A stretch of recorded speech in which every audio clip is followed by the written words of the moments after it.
Itália, a construção atrás já está iniciada, né? E já tem paredes levantadas. Já foram feitas algumas fotos e foram encaminhadas para o Kennedy, para depois do culto ele ir projetando, confere, né? Tá. Não tinha como conferir.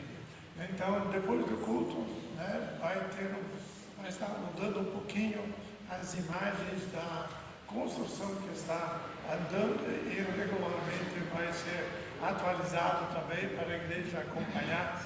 Tá? Naturalmente, qualquer um pode chegar, né, pelo direito aqui atrás, pela calçada, dar uma olhadinha como é que está indo, mas também vai ser projetado aqui na igreja depois do culto. Nós desejamos um culto abençoado para todos. Amém. Deus te abençoe.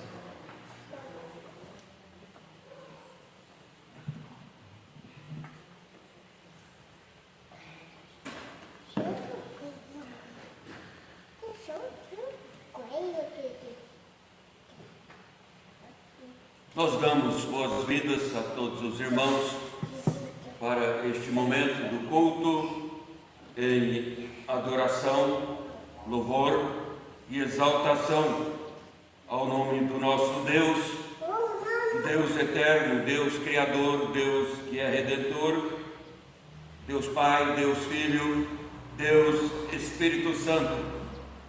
É bom entendermos diante de quem nos colocamos, qual é o Deus que de fato nós adoramos. Este Deus que na história da criação o fez demonstrando já as suas misericórdias e o seu grande amor para com a sua criatura e demonstrando assim o seu plano eterno na redenção do pecador, uma prova de fato de que Deus é poderoso e em seu poder Ele pode realizar o seu plano salvífico e nos chamar para esta salvação, dando a oportunidade para a gratidão, dando oportunidade para a adoração. Então, alegra-nos, irmãos, o coração, pelo fato de estarmos na presença de Deus, neste único propósito, a sua glória, pois que esta é a finalidade do culto, a glória de Deus. Então, nas palavras do salmista, nós lemos: louvai ao Senhor, louvai servos do Senhor, louvai o nome do Senhor, seja bendito o nome do Senhor desde agora e para sempre. Vamos continuar louvando a Deus, cantando do inário, o hino 118, a Ti, ó Deus. Senhor.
ficar em pé, vamos orar.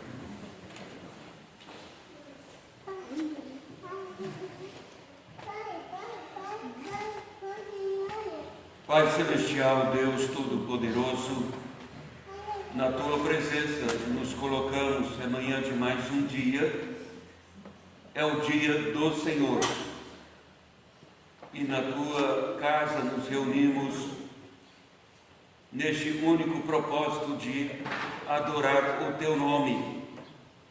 Fazemos assim porque o Senhor é Deus zeloso, o Deus poderoso, o Deus que manifesta cuidado especial para com o Teu povo. E aqui nos achamos com os corações agradecidos. Somos gratos porque recebemos diariamente bênçãos dos céus, dons celestiais.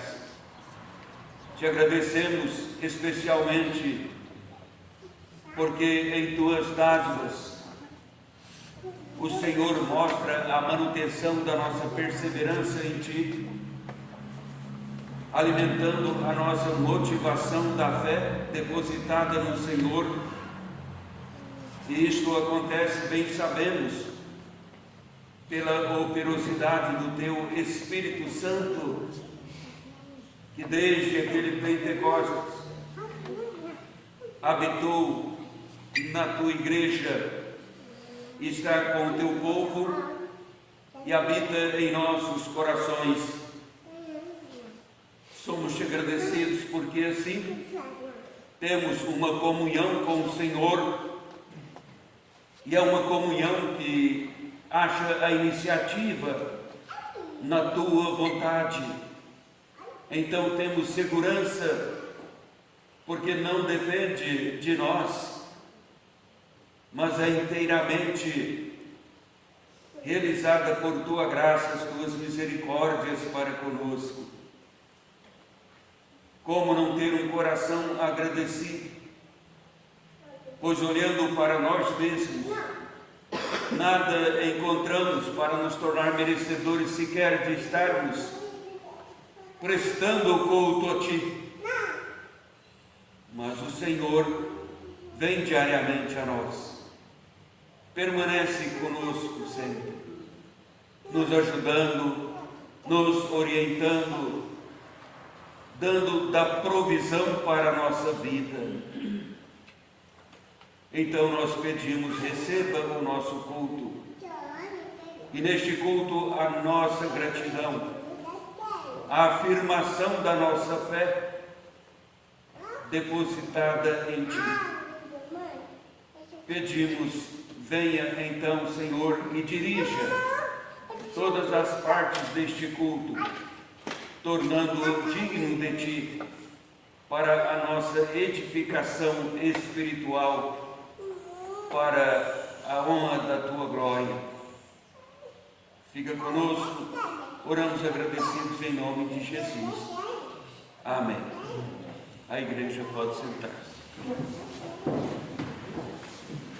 Vamos ler a palavra de Deus conforme a carta aos Hebreus, no capítulo 10, Hebreus capítulo 10, verso 11 até o 14.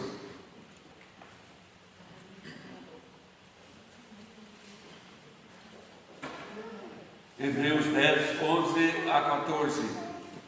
Ora, todo sacerdote se apresenta dia após dia a exercer o serviço sagrado e a oferecer muitas vezes os mesmos sacrifícios, que nunca, jamais podem remover pecados. Jesus, porém, tendo oferecido para sempre um único sacrifício pelos pecados, assentou-se à destra de Deus, aguardando daí em diante até que os seus inimigos sejam postos por estrado dos seus pés. Porque com uma única oferta aperfeiçoou para sempre quantos estão sendo santificados. Cantemos, irmãos, o hino 339 do Inário, Venha, Senhor, guiar-me.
Nós vamos, neste momento, ter uma oração, é um momento de contrição, conforme o autor de Hebreus nos deu em sua palavra, que é a palavra de Deus, a segurança de que Cristo entregou a si mesmo em sacrifício uma vez, uma única vez, e nele temos o perdão dos pecados e confessamos a Deus.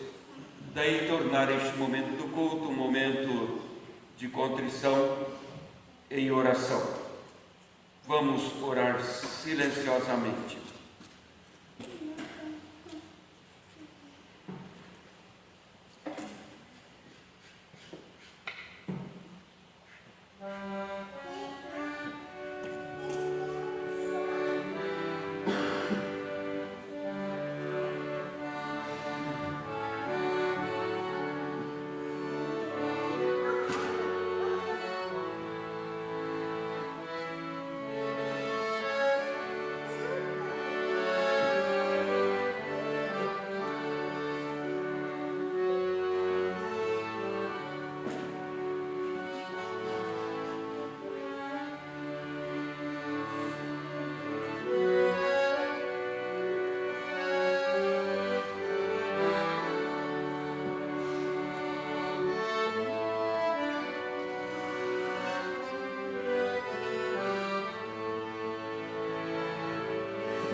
Muito obrigado, Senhor, por teres providenciado caminho, acesso a Ti na mediação de Cristo Jesus, para confessar os nossos pecados.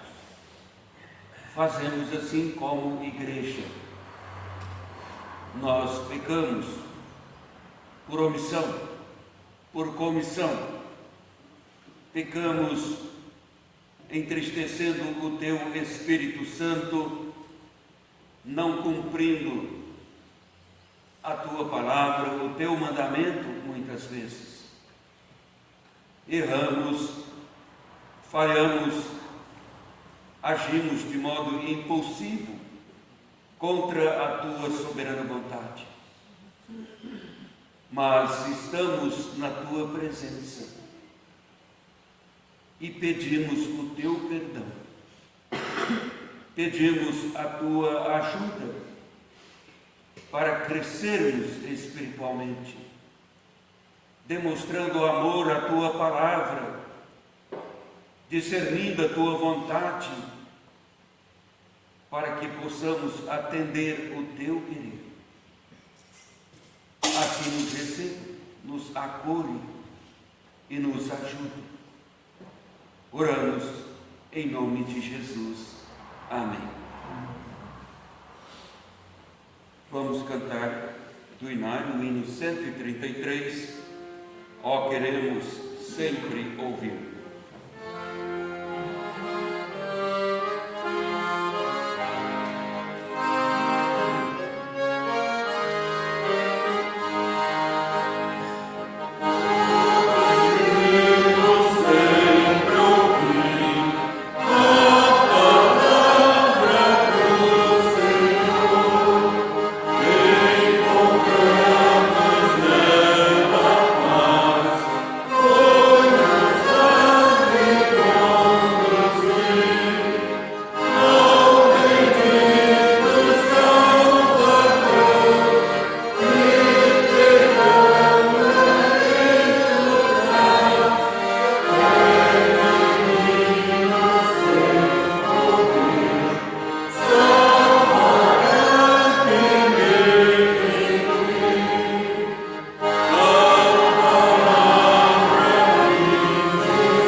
Quebrado o teu? Pior ainda. Né? E assim vai. A gente tem que estar assim sempre pensando bem no que faz. O povo pediu, mas Samuel fez uma coisa muito importante quando ele ouviu esse pedido. Ele imediatamente disse: tá bom, vocês vão ter um rei? O que é que Samuel fez? O que ele fez primeiro?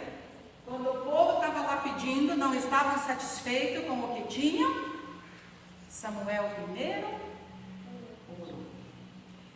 Sempre, nós falamos isso na nossa classe também. Qualquer coisa que a gente vai fazer, tem que primeiro consultar a Deus, falar com Deus. E Ele vai dizer que caminho que a gente deve tomar.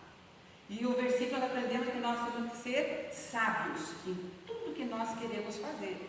Então precisamos prestar atenção. Mas Deus deu uma resposta e disse assim: olha, Samuel, eu vou dar um rei para eles.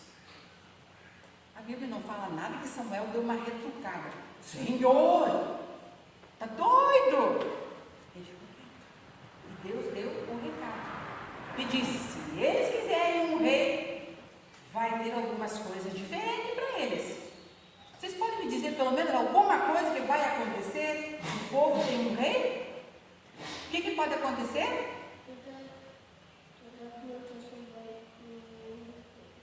Isso. Os filhos vão ter que estar lá no exército. Vão ter que trabalhar. As meninas vão ter que trabalhar lá, cozinhar, preparar perfumes, fazer um monte de coisas. E ainda tinha que pagar os impostos, né? Tudo isso vocês vão ter. Vocês querem mesmo um rei? O que eles falaram? Sim. Sim. É bem isso mesmo. Muitas vezes nós somos teimosos também, né? Mas Deus está bom, mas avisa eles tudo o que vai acontecer. As consequências.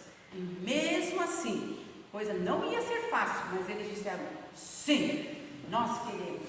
E chegou o momento agora muito importante com Saul. Nós vamos para a nossa classe e vamos continuar a nossa lição lá. Nós estamos cantando aquele cântico firme. Vocês já sabem de cor? Não está mais aqui no cântico, sumiu, evaporou. Vamos ficar em pé? Então vamos começar a cantar. Firme, firme, firme nas promessas de Jesus, meu mestre. Firme, firme, sim, firme nas promessas de Jesus. Podem sentar. Irmãos, nós não temos um rei, mas imposto tem, né? Nós vamos ler a palavra de Deus em 2 Reis, capítulo 18. 2 Reis, capítulo 18, versículo 6, versículo 1 até o 6º versículo.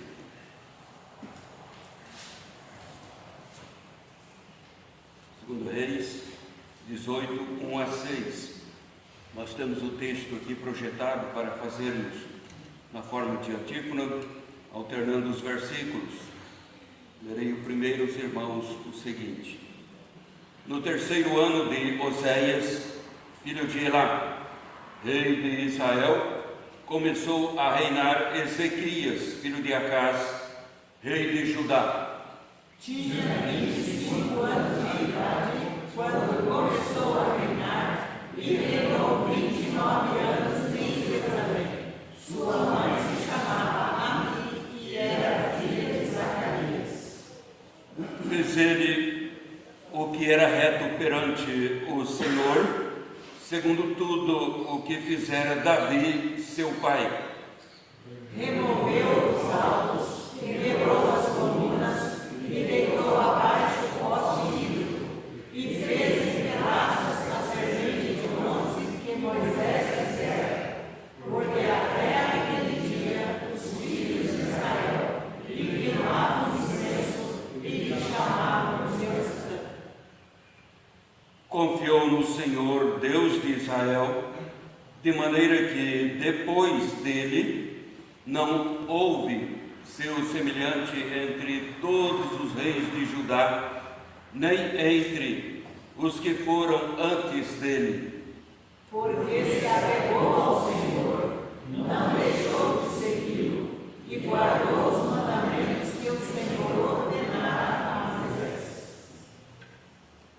Irmãos, o segundo livro dos Reis dá continuidade ao registro histórico dos reis que reinavam em Israel. Reis que reinaram no norte e reis que reinaram no sul, porque os que seguiram depois de Salomão, Jeroboão, Roboão, é só ler a história bíblica, eles desentenderam quais herdeiros do trono e houve uma divisão. 10 tribos ficaram com o norte em Samaria e 2 tribos em Judá, no sul. É impressionante como, lendo pausadamente a história bíblica, podemos ver que alguns destes reis honraram a Deus, e honraram a Deus na forma de vida, no caráter, e honraram a Deus na forma de governo. A Bíblia define muito bem essa questão de pessoas que são chamadas por Deus e designadas por Deus para uma missão, uma tarefa junto ao seu povo, mas também mostra que algumas destas pessoas chamadas por Deus e designadas por Ele foram pessoas que honraram o chamado de Deus, enquanto outras, muitas pessoas não honraram o chamado de Deus. É por isso que o apóstolo Paulo, refletindo tal verdade, escreveu dizendo que há vaso para honra e vaso para desonra. Então, no caso de Ezequias, o rei, podemos achá-lo como um vaso de honra entre os reis. Deve ser, portanto, uma fonte de inspiração para a vida daqueles que querem honrar o nome de Deus.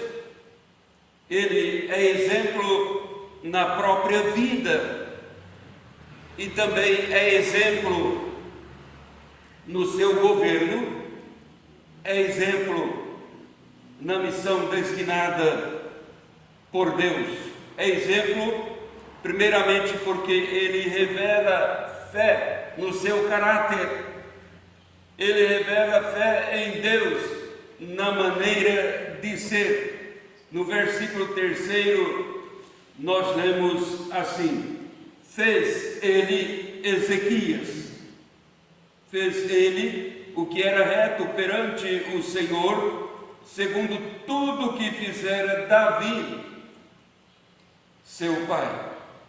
Fez o que era reto, retidão. Aqui não precisamos nos esforçarmos muito, dado o contexto nesta história. Refere-se à submissão integral à vontade de Deus, ser submisso à vontade do Senhor. É curioso como a Bíblia, ao mencionar pessoas que agradaram a Deus, fala da retidão nestas pessoas. Aliás, é impossível agradar a Deus sem retidão na vida. Quando nós lemos, por exemplo, a história de Jó, tão citada, tão conhecido é Jó como personagem nas páginas sagradas de qualquer leitor da Bíblia. conhecemos sua história e quando vamos ler a história de Jó, na introdução desta história, já temos que ler a respeito do caráter de Jó, porque a Bíblia faz questão de registrar dizendo ele era homem íntegro e reto, temente a Deus e que se desviava do mal. Então, quando nós lemos a respeito de Davi também, nós temos que lembrar da sua retidão. Aliás, no caso de Davi, embora a Bíblia registra, confirmando que de fato é verdade, já que é o livro inspirado por Deus, nós encontramos Aquis. Ele era adversário de Israel. E ao observar o comportamento, o caráter de Davi, teve um momento que ele aproximou-se de Davi e disse: tu és reto. Ele disse assim para Davi. E não foi um ato de bajulação, porque ele não precisava, Aquis não precisava disso.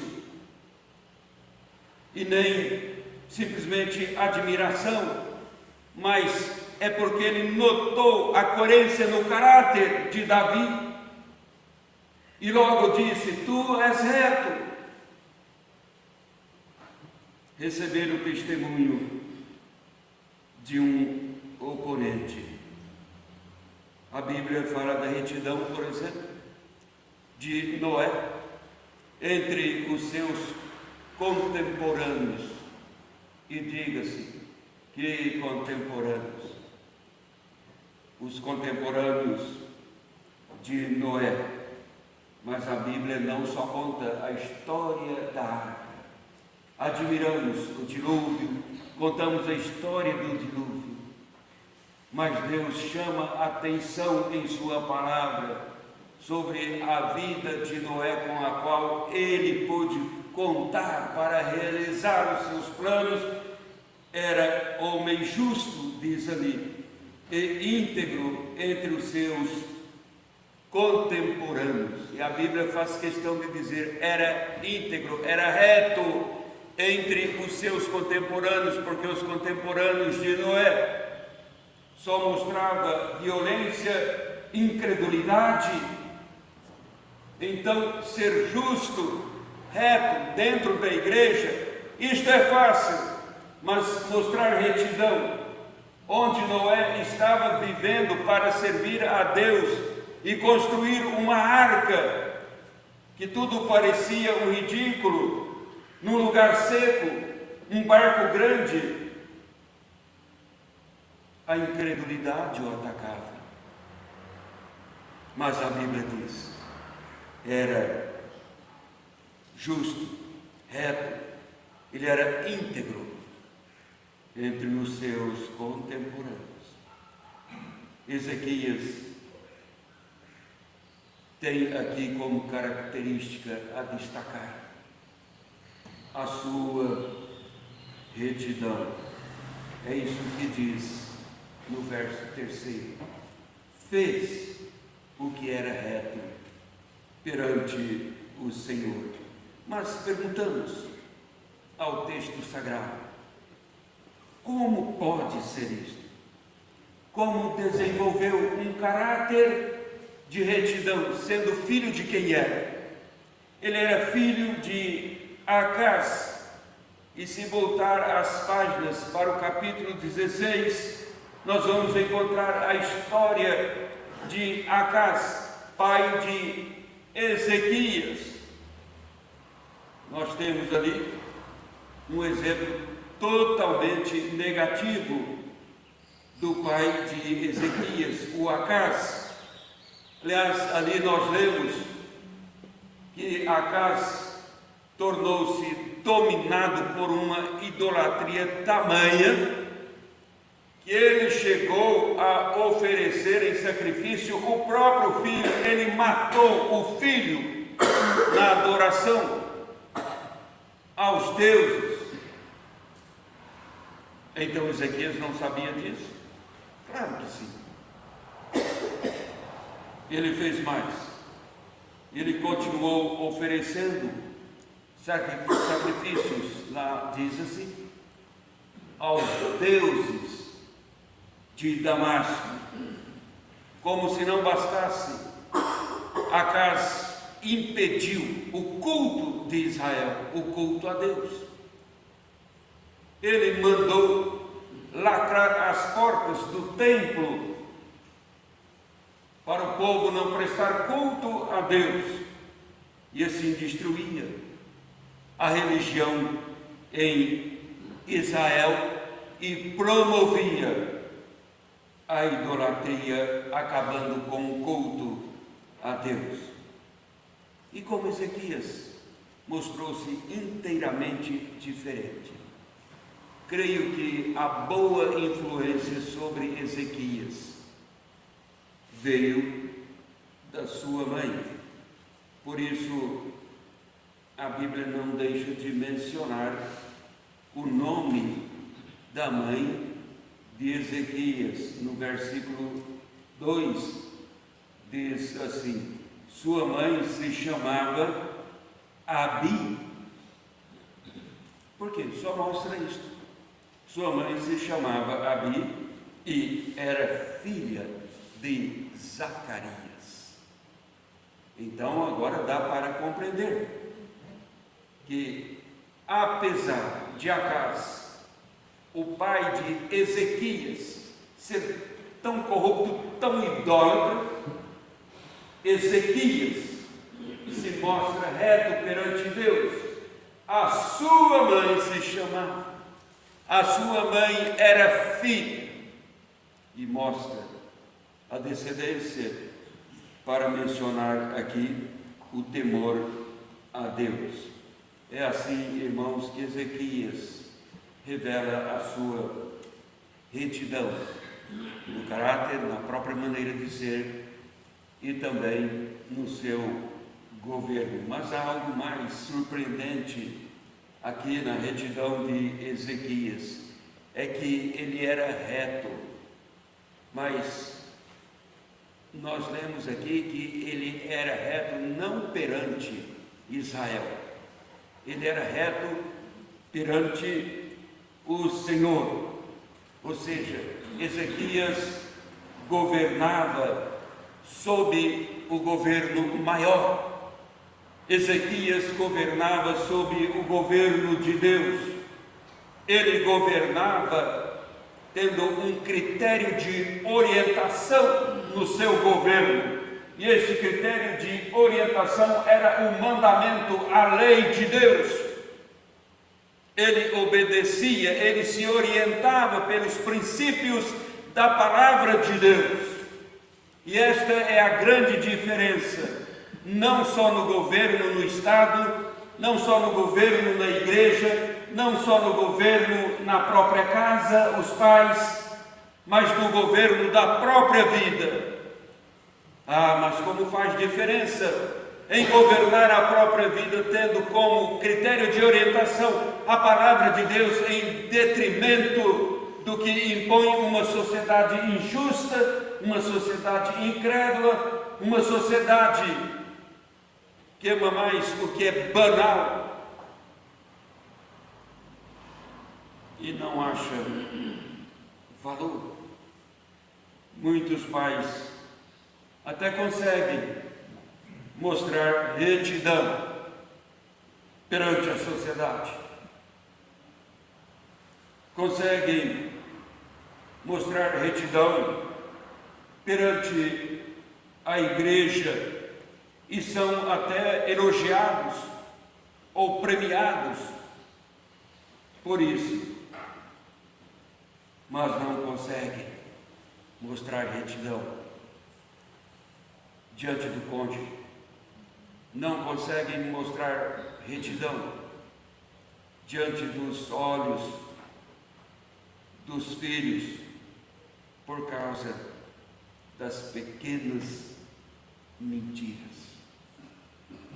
negócios escusos. Por isso, diante de Deus, também não consegue mostrar retidão por causa da idolatria em adorar coisas em detrimento de Deus. Ezequias é de fato uma fonte de exemplo e tem seu nome aqui nas páginas da história dos reis em Israel, porque ele revela a fé, trazendo o povo de volta a Deus. Ezequias, irmãos, não teve medo. Ezequias não temeu em conduzir o povo para a vida, mas uma vida em conformidade com Deus, uma vida na nação em conformidade com a lei de Deus. Isto é tirar da vida pecaminosa, a vida do pecado, da perdição, para os padrões morais e espirituais condizentes à palavra de Deus. Era a inspiração aqui, e era o desejo, o trabalho de Ezequias. Podemos dizer, se Ezequias tinha um plano de governo, parecia ser este mesmo o seu plano: imprimir no povo o temor de Deus. Ele queria de fato colocar o povo também em retidão, porque Ezequias nos faz ver uma coisa, irmãos: não adianta o rei ser reto sozinho. Ezequias sabia disso. O povo tem que ter retidão. Será que isso não fala nada conosco hoje? O que desejamos para o nosso país? Não é retidão nos que governam, mas como teremos retidão nos que governam, se os governados não se importam com a retidão? Este é o ponto que Ezequias está trabalhando. Ezequias, então, ele fez uma reforma religiosa. Ele atacou primeiramente a idolatria. Estamos começando o mês de outubro e lembramos então a reforma religiosa. Ezequias era também um reformador religioso no governo do povo de Deus. A idolatria parece não fazer mal algum. Não. A idolatria, ela embota a mente das pessoas. Quer um mal maior do que este facilitar para aqueles condicionadores do pensamento. Então a idolatria ajuda muito isto. O apóstolo Paulo trabalha contra esta maneira de vida, quando ele fala sobre este mal. Lá em Romanos ele fala: mudaram a verdade de Deus em mentira. Como? Ele diz: adorando e servindo a criatura em lugar do Criador. Também, inculcando-se por sábios, tornaram-se loucos. Um fato curioso, no 4º versículo aqui, no gesto deste homem marcado pela retidão perante Deus no governo do seu povo. Olha só: removeu os altos, quebrou as colunas e deitou abaixo o poste ídolo, tudo que viabilizava a idolatria, a rebeldia a Deus. E fez também em pedaços a serpente de bronze que Moisés fizera, porque até aquele dia os filhos de Israel lhe queimavam incenso e lhe chamavam Neustan, o ajuntamento de duas palavras hebraicas para falar serpente de metal, serpente de bronze. Ele quebrou em pedaços. O rei não estava preocupado com popularidade alguma, mas com a retidão, objetivando o melhor para o próprio povo. Quem ousaria quebrar um objeto de adoração do povo? Essa serpente foi construída por Moisés e salvou muitos lá no deserto, quando eram picados pela serpente venenosa.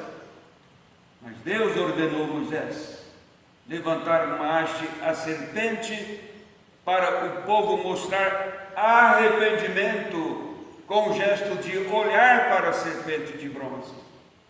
O próprio Jesus se valeu desse recurso na tipologia bíblica, quando ele disse: assim como Moisés levantou a serpente no deserto, importa que o Filho do Homem seja levantado, porque Deus amou o mundo de tal maneira. E prossegue.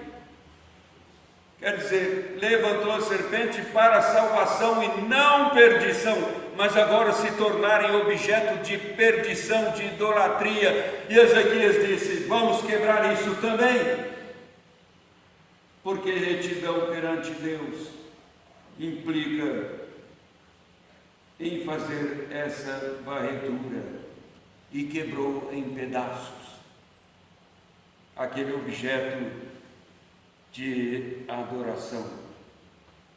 Quantas coisas, meus irmãos, precisamos quebrar em pedaços, não com atos externos, mas quantas coisas precisamos ainda quebrar em pedaços em nosso coração, em nossa mente. Oh, como precisamos ter coragem, como precisamos nos quebrantarmos de verdade, não simplesmente religiosamente, esperando um movimento espiritual, mas vivendo no Espírito de Deus, quebrando em pedaços muitos valores que aos nossos olhos são bons demais e corretos, mas aos olhos de Deus compromete a nossa retidão e precisam ser quebrados em pedaços. Ezequias, finalmente, ele é fonte aqui e exemplo para todos nós, porque ele revela a fé em Deus pela vida de oração. Ezequias era um homem de decisões, mas a sua decisão maior era estar sempre com Deus. O 6º versículo diz: porque se apegou ao Senhor, não deixou de segui-lo e guardou os mandamentos que o Senhor ordenara a Moisés. Ele se apegou a Deus. Apegar é mais do que admirar. Apegar é mais do que concordar. Apegar é mais do que buscar. É o desejo de obediência a Deus, como o salmista diz: minha alma tem sede de ti. O apego a Deus é assim. O apego a Deus faz o cristão ser perseverante na fé. Nós lemos no caso de Ezequias, e ele não deixou de segui-lo. Houve perseverança de Ezequias. Nós sabemos que é Deus quem sustenta a nossa perseverança nele, e é por isso que nós perseveramos, irmãos, não por nossas forças, mas pela ação poderosa de Deus. Ele nos faz perseverantes nele. Mas como Ezequias, nós temos que viver essa perseverança. O apego a Deus faz então o cristão um servo obediente, e diz: e ele guardou os mandamentos. Estamos na iminência do resultado das eleições para quem vai governar o nosso país. Logo teremos algum resultado. Mas o melhor resultado hoje, irmãos, é saber que quem vai nos governar de verdade é Deus, por meio da sua palavra. E por isso nós devemos reagir à semelhança de Ezequias. O que ele pretendia para o povo de Deus, reagir com retidão, apesar de nós mesmos, das nossas falhas. Nós não achamos em Ezequias uma pessoa perfeita, não, cheio de defeitos, erros, mas que objetivava atender a Deus na sua vida. Por isso era reto. Seja ele de fato uma fonte a nos inspirar, não somente hoje e nesta etapa em nossa vida, mas seja Ezequias a nos inspirar em todo o nosso viver. Amém. Vamos cantar do Inário o hino 354, a primeira, a segunda, a terceira estrofes. Ó Deus eterno protetor.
Nós vamos dar oportunidade para o recolhimento das ofertas.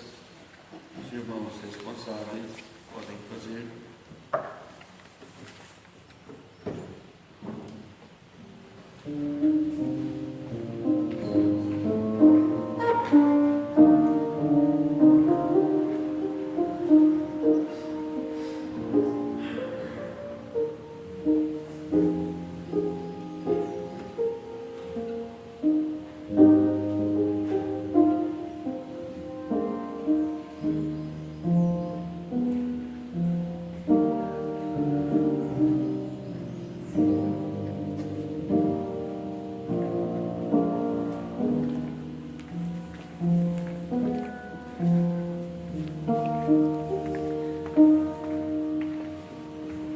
Irmãos, nós vamos orar numa oração de agradecimento a Deus por nossa pátria, interceder mais uma vez em favor da nossa pátria. O culto no domingo passado foi um culto de intercessão pela pátria, nos preparando assim para as eleições. Mas nós vamos continuar orando para Deus cuidar da nossa pátria. Também quero orar para Deus estar nos preparando para a celebração da Santa Ceia no próximo domingo. E somos gratos a Deus pela vida do Peter. Ele ficou internado e agora ele está aqui. Então é motivo de gratidão ao nosso Deus. Se está aqui é porque está ficando bem. Ele vai continuar sempre melhorando, porque o nosso Deus é um Deus gracioso demais. Nós passamos alguns apertos e descobrimos que ali onde estamos passando o aperto, a mão de Deus também está presente para nos socorrer. Eu convido a igreja a pôr-se em pé. Nós vamos impetrar a bênção para encerrar o culto com a minha. Oremos. Nosso Deus, ó Pai Celestial, rendemos-te graças porque a Tua palavra é viva, a Tua palavra é poderosa, a Tua palavra nos ensina valores que perpetuam, valores que precisam ser encontrados em nossos corações e em nossa mente. Somos te agradecidos porque temos a oportunidade de estudar esta palavra, visto que vivemos num país onde temos o amparo para a liberdade religiosa e podermos prestar o culto a Ti. Nós te agradecemos então por nossa pátria ser assim, mas pedimos a continuidade desta liberdade. E nós sabemos, ó Pai, que dependemos inteiramente do Teu poder, dependemos da Tua intervenção para a continuidade desta pátria, sendo uma pátria próspera, onde está a paz, onde está também a oportunidade de continuarmos prestando o culto que somos devedores a Ti. Então pedimos a Tua bênção sobre a nossa pátria, através das eleições neste dia, e que Tu possas estar cuidando do nosso país, cuidando, ó Pai, do nosso continente, tomando assim nas Tuas mãos poderosas o Teu povo, quer neste país ou fora deste país, aqueles que Te conhecem e honram o Teu nome, para que possam ter sempre o Teu amparo em poder, em misericórdias. Assim fica conosco. Nós pedimos também a Tua bênção sobre a Tua igreja, para que a Tua igreja possa ser sempre revestida do ensino da Tua palavra, permanecendo preparado para viver esta comunhão com o Senhor.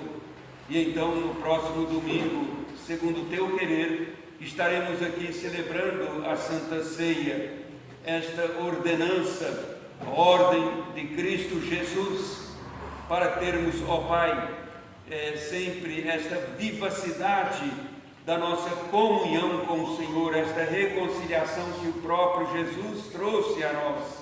Então pedimos a Tua orientação, pedimos a Tua bênção, a Tua companhia conosco, dando-nos, ó Pai, um só pensar, um só coração, uma só comunhão em Cristo Jesus.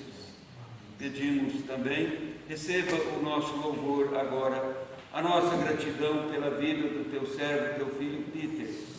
Ele que ficou enfermo, o Senhor o socorreu, viabilizou o tratamento eficaz, dando a ele o restabelecimento, a restauração da saúde, de maneira que ele está aqui conosco, prestando este culto a Ti. Somos Te agradecidos e pedimos que continues com ele nesta fase convalescente, para que ele possa ter completamente a sua saúde restaurada. Assim abençoe a todos que ainda lidam com enfermidades, doenças nos lares, alcançando assim as famílias do Teu povo, trazendo alento, trazendo as consolações.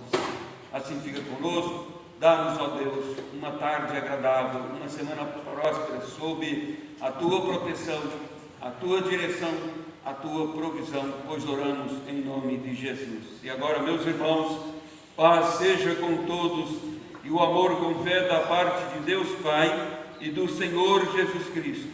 A graça seja com todos que amam sinceramente o nosso Senhor e Salvador Jesus. Amém.